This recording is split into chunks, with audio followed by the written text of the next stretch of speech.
नमस्कार मेरे भाइयों बहनों और बच्चों। यह वीडियो हम एक जंगल के बारे में बता रहे हैं कि जंगल में पशु लोगों के बीच में कैसा अनुशासन होता है, कैसा राज होता है। एक शेर था, एक चीता और एक कौवा। ये आपस में गहरे मित्र थे। तो सब लोग आराम से जंगल में रह रहे थे। एक दिन शेर अपने मित्रों के साथ अपने सिंहासन पर बैठा हुआ था, जो पत्थर पे मंच बना हुआ था उस पर बैठा हुआ था। उधर से ही एक ऊँटों के बीच में से एक उनका साथी भटक गया था, जो कि बच्चा था। तो उधर से वो ऊँट निकला। वो किसे जानता था? ना शेर को जानता था, ना शेर के प्रभाव को जानता था, ना शक्ति को जानता था। इसलिए वो आराम से उधर से निकल गया बिना कुछ बोले। तो शेर ने कहा चीते से, भाई ये कौन सा जीव है? इसने ना मुझे राम किया ना दुहाई की, आराम से निकल गया बगल से। ये कौन सी जाति का है, कहाँ से आया है? तो कौवे ने कहा, महाराज मैं इसके बारे में पूरा पता लगा के आपको बता दूंगा। ये कौन सा जीव है, कहाँ से आया, कैसा इसका स्वभाव है।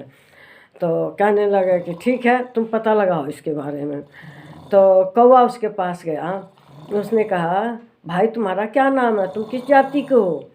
तो उसने बता दिया कि मैं तो ऊँट हूँ, अपने दोस्त मित्रों से भटक कर इधर आ गया हूँ।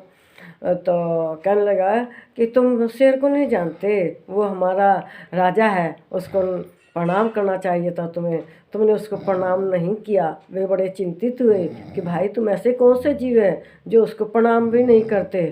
वो कहने लगा, भाई चलो गलती हो गई, आगे से मिलेंगे तो हम प्रणाम करेंगे।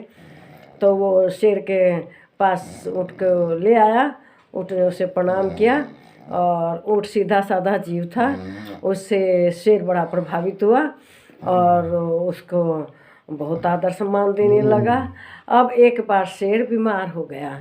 अब शेर को बैठे बैठे खाना चाहिए था। तो अब बैठे बैठे उसको आहार को कहाँ से मिले, तो उसकी हालत ख़राब होती गई। तो उसने कहा कि महाराज ऐसा है, अब तो आपको बैठे बैठे खाना चाहिए, तो इस ऊँट को क्यों नहीं खा लेते? तो कहने लगा, नहीं, ऊँट हमारा अतिथि है, हम इसको नहीं खा सकते। तो उन्होंने कहा, अगर ये अपने से कहे कि महाराज मुझे खा लीजिए, अपना स्वास्थ्य ठीक कीजिए, तब तो खा लेंगे ना। तो शेर ने कहा, हाँ, अगर ये अपने से कहेगा कि आप मुझे खा लीजिए तो मैं अवश्य इसे खा लूँगा। तो उन्होंने कहा कि ठीक है, हम जाके इनसे बातें करते हैं। तो उन्होंने कहा कि शेर ने कहा ठीक है। तो वे ऊँट के पास गए। कहने लगे कि चलो, महाराज की तबीयत बड़ी ख़राब है, चलो उनके पास चलते हैं। तो उन्हें देखने चलते हैं। तो इसी क्रम में गए राजा के पास। तो जो चीता था वो कहने लगा कि महाराज आप मुझे खा के अपनी क्षुधा बिताइए और स्वास्थ्य ठीक कीजिए। तो कौवे ने तुरंत कहा, ना ना ना ना, तो नहीं, पहले कौवे ने कहा कि आप मुझे खा लीजिए। तो चीते ने कहा, तुम्हारा इतना छोटा सा शरीर, तुम्हें खाकर क्या होगा, तुम महाराज इसे छोड़िए, आप मुझे खा लीजिए।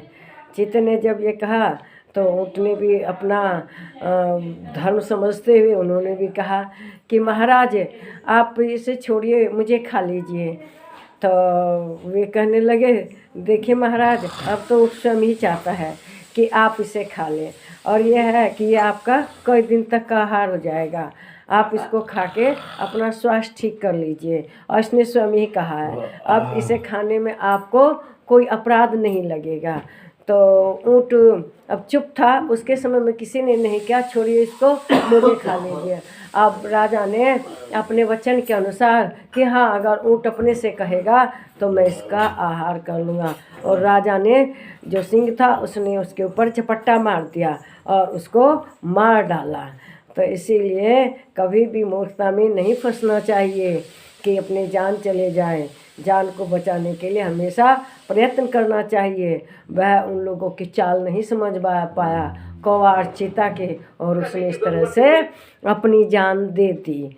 तो मेरे प्यारे भाइयों बहनों और बच्चों, इस बात का हमेशा ज़िंदगी में ध्यान रखना चाहिए कि कहीं हम अपना नुकसान नहीं ना कर रहे हैं, दूसरे की चाल में फंस के। ऊँट बेचारा सीधा साधा था, उन लोगों की चाल में आ गया और उसने अपनी जान गंवा दी।